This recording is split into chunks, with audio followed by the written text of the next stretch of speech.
చాలా రోజుల నుంచి వివిధ దశల్లో సమ్మెలో భాగంగా వారి యొక్క నిరసన గళాన్ని తెలియజేస్తూ ఈరోజు నిరవధిక సమ్మెలో వెళ్ళినటువంటి నా ఆర్టిజన్ మిత్రులకు సంఘీభావం తెలియజేద్దాం అని ఆర్మూర్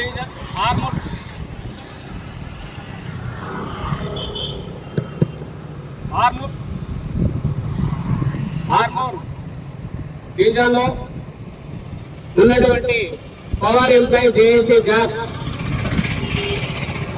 మిత్రులు నాయకులు, ఎస్టీ అసోసియేషన్ మిత్రులకు, ఎస్సీ ఎస్టీ అసోసియేషన్ మిత్రులకు, బీసీ వెల్ఫేర్ అసోసియేషన్ మిత్రులకు, మైనార్టీ అసోసియేషన్ మిత్రులకు, అలాగే ట్రేడ్ యూనియన్ లో ఉన్నటువంటి టీఆర్వీకేస్ నాయకులకు, 327 నాయకులకు, 1104 యూనియన్ నాయకులకు మరియు ఇక్కడ విచ్చేసినటువంటి వివిధ ఆర్టిజన్ సోదరులు వారి యొక్క జేఏసీ నాయకులకు మరియు ముఖ్యంగా ఈ యొక్క కార్యక్రమానికి సంఘీభావం తెలియజేయడానికి ఇచ్చేసినటువంటి నా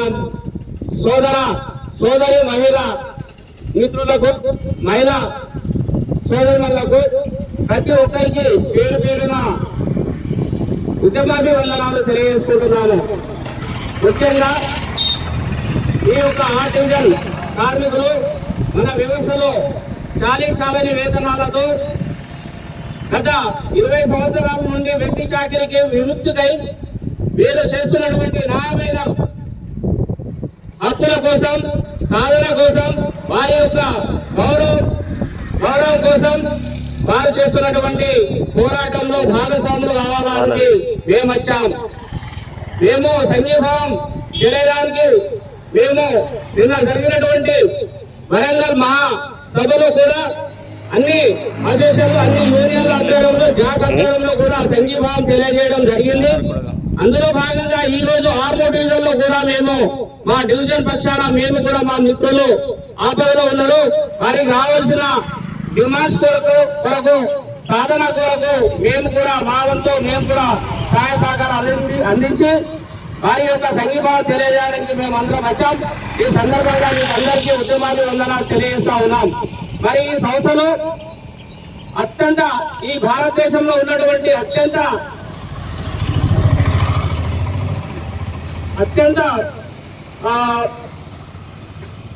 సంస్థ అంటే మాతృ సంస్థ. ఈ యొక్క ఏ సంస్థలో చూసినట్లయితే మన సంస్థ అనేది పబ్లిక్ కు రిలేటెడ్ గా ఉంటూ మరి పబ్లిక్ కు ఒక నిమిషం కరెంటు కూడా ఈ రోజు పోతే ఓర్చుకోలేని సంస్థ ఇది. అటువంటి సంస్థలో చాలని వేతనాలతో మా కార్మికులు మరి కష్టపడి విద్యుత్తును అందించి వెలుతురును ఇచ్చే ఈ కార్మికులు వారి జీవితాల్లో మరి చీకటిమయంగా ఉన్నటువంటి పారదోలడానికే మేము ఈ యొక్క ఉద్యమాన్ని నడిపిస్తా ఉన్నాం. మరి వారి యొక్క సమస్య సాధన కోసం మరి ప్రభుత్వము కల్పించుకొని వారి యొక్క రావాల్సిన హక్కులను, విధులను వారికి సక్రమంగా ఇచ్చినట్లయితే ఈ సమస్య మాకు రాదు. దయచేసి మరి వారు ఏదో కోరుకుంటలేరు, వారికి ఏదైతే రెగ్యులర్ ఎంప్లాయీస్ కు రావాల్సిన ఏదైతే ఉందో ఆ బెనిఫిట్స్ అన్ని ఇప్పించాలని చెప్పేసి వారికి కూడా అవకాశం కల్పించాలని ఏపీఎస్సీపీ రూల్స్ ఏదైతే రెగ్యులర్ ఎంప్లాయీస్ ఏపీఎస్సీపీ రూల్స్ ఏదైతే వర్తింపజేస్తున్నారో అది ఆర్టిజన్ సభ్యులకు కూడా చేసే విధంగా చేయాలని చెప్పేసి వారి యొక్క డిమాండ్ ముఖ్యమైన పాత్ర పోషిస్తా ఉన్నారు. అలాగే మరి విద్యార్థులను బట్టి వారిని ప్రమోషన్ కల్పించాలని చెప్పేసి కూడా వారి యొక్క ప్రధానమైన డిమాండ్ ఉంది.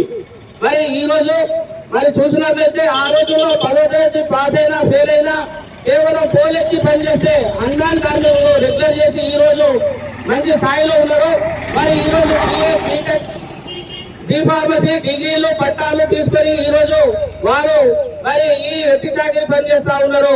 వారి యొక్క విద్యార్థులను బట్టి వారికి ప్రమోషన్ కల్పించాలని చెప్పేసి ప్రభుత్వానికి, మేనేజ్మెంట్ కు డిమాండ్ చేస్తా ఉన్నారు. అలాగే అన్యాన్ కార్మికులు ఈ రోజుల్లో ఎక్కడ పనిచేసినా పెట్టకు రాలినట్టు మరి వారు చనిపోతా ఉన్నారు.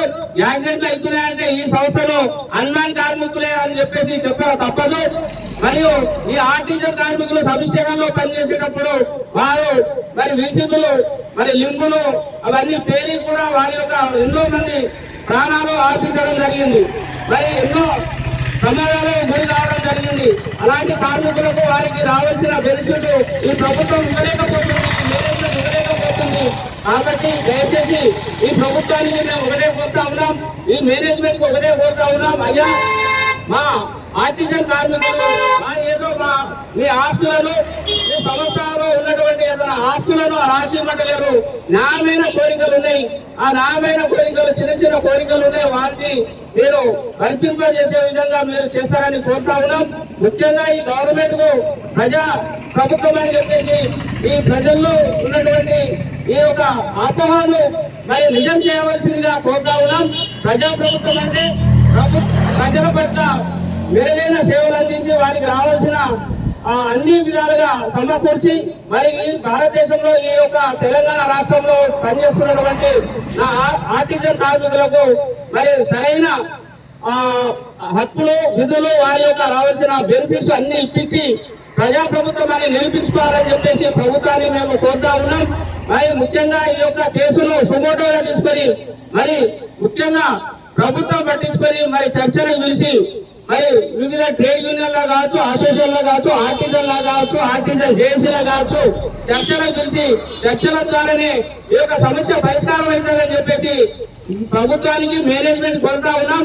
మరి మేనేజ్మెంట్ ఈ యొక్క విషయాన్ని ప్రభుత్వం దృష్టికి తీసుకువెళ్లి ఈ యొక్క సమస్యను పరిష్కారం చేస్తారని చెప్పేసి ఆశాభావం వ్యక్తం చేస్తూ మరి ముఖ్యంగా మా జాబ్ తరఫున మరియు అలాగే మా 1104 యూనియన్ తరఫున మేము సంపూర్ణ మద్దతు తెలుపుతున్నామని చెప్పేసి సభాముఖంగా తెలియజేస్తూ మరి ఆర్టిజన్ కార్మికులు నిన్ననే వరంగల్ లో మహాధరణ వెళ్లి చాలా అలసిపోయినట్టున్నారు. ఉద్యమంలో అలసిపోవడం అనేది అది పక్కన పెట్టాలి. ఏది ఏమైనా ఆర్టిజన్ ఉద్యోగులు ఈ రోజు అందరూ కూడా ఈ శిబిరంలో రోజు ఎంతమంది అయితే ఉన్నారో ఆర్మూర్ డివిజన్లో అంతమంది ఇక్కడ మీరు అటెండెన్స్ ఇస్తేనే బాగుండేది. దాని ద్వారా మన సమస్య పరిష్కారం అవుతుంది. మరి రాత్రి 2 గంటలకు 3 గంటలకు వచ్చి ఉంటారని చెప్పేసి దూర ప్రాంతంలో ఉన్నటువంటి వారు కూడా కొంచెం రాలేకపోయారు. అయినా రేపటి నుండి ఈ యొక్క ఇక్కడ ఉన్నటువంటి జేఏసీ చైర్మన్ కు కన్వీనర్ కు నేను ఒకటే రిక్వెస్ట్ చేస్తున్నా, మన యొక్క గలాన్ని మనము రాష్ట్ర ప్రభుత్వానికి మేనేజ్మెంట్ కు మనం వినిపించదగ్గ మన యొక్క స్ట్రెంత్ ను ఐకమత్యాన్ని మనము చూపించుకున్నట్లయితే మన యొక్క సమస్య పరిష్కారం అవుతుంది. కాబట్టి దయచేసి ఈ శిబిరంలో మనము 100% ఇక్కడ మన ఆర్టిజన్ కార్మికులు పాల్గొని ఈ యొక్క సమ్మెను విజయవంతం చేస్తారని, మీ యొక్క సమ్మె ద్వారానే మీకు మేము ఎప్పుడు కూడా అండగా ఉంటాం. మరి చర్చలు పిలిచి ఈ యొక్క సమస్యలు పరిష్కారం చేసే విధంగా ప్రభుత్వం జోక్యం కల్పించుకొని చర్చలకు పిలవలసిందిగా ప్రభుత్వాన్ని డిమాండ్ చేస్తూ ఈ యొక్క అవకాశం కల్పించినటువంటి ఆర్టిజన్ మిత్రులకు, ఆర్టిజన్ నాయకులకు ప్రతి ఒక్కరికి పేరు పేరున ఉద్యమాభివందనాలు తెలియజేస్తూ ముగిస్తా ఉన్నారు. Thank you.